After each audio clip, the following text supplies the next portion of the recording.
നമസ്കാരം. ഒരു പാലക്കാടൻ മലയാളി.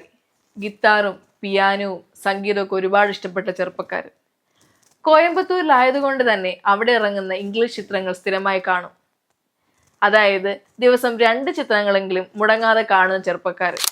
പറഞ്ഞു വരുന്നത് രഘുവരൻ സാറിനെ കുറിച്ചാണ്. രഘുവരൻ എന്ന പേര് കേൾക്കുമ്പോൾ തന്നെ അദ്ദേഹം ചെയ്തു വെച്ച ഓരോ കഥാപാത്രങ്ങളും എല്ലാ സിനിമാ പ്രേമികളുടെ മനസ്സിലും വന്നുകൊണ്ടേയിരിക്കും. അദ്ദേഹം പറഞ്ഞ കഷ്ടപ്പാട് മറ്റൊന്നും അല്ലായിരുന്നു.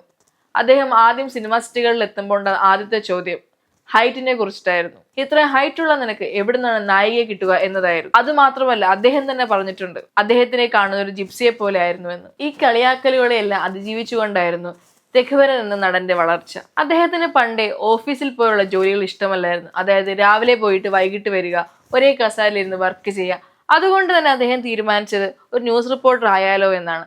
അങ്ങനെ ആ ആലോചനകൾ ചെന്ന് നിന്നതാണ് സിനിമാ രംഗത്തേക്ക്. അദ്ദേഹം തന്നെ ഇടയ്ക്ക് തമാശയെ പറയാറുണ്ട്, അന്നത്തെ നായക സങ്കല്പങ്ങളിൽ ഒരു മീശ പ്രധാനമാണെന്ന്. അദ്ദേഹത്തിനാകട്ടെ മീശയൊന്നുമില്ലായിരുന്നു. എന്നിരുന്നാൽ കൂടി അദ്ദേഹം ചെയ്ത നായക വേഷങ്ങൾ ഇന്നും നമ്മളെല്ലാം ഓർത്തിരിക്കുന്നു. അദ്ദേഹത്തിന്റെ അഭിപ്രായം അദ്ദേഹം അത്ര പോരാ എന്നായിരുന്നു. ആ വാക്കുകളിൽ നിന്ന് തന്നെ നമുക്ക് മനസ്സിലാക്കാൻ സാധിക്കും അദ്ദേഹത്തിന് ഒരുപാട് പഠിക്കാനുണ്ടെന്നും അദ്ദേഹം ഒരുപാട് പഠിക്കാൻ ആഗ്രഹിക്കുന്ന ഒരു വ്യക്തിയായിരുന്നു. സിനിമാ രംഗത്ത് തന്റേതായ ഒരു വ്യക്തിമുദ്ര പതിപ്പിച്ച വ്യക്തിയായിരുന്നു രഘുവരൻ സാർ. രഘുവരൻ സാർ ചെയ്ത കഥാപാത്രങ്ങളിലൂടെ അന്നും ഇന്നും പ്രേക്ഷക മനസ്സിൽ അദ്ദേഹം നിറഞ്ഞു നിൽക്കുകയാണ്. നന്ദി.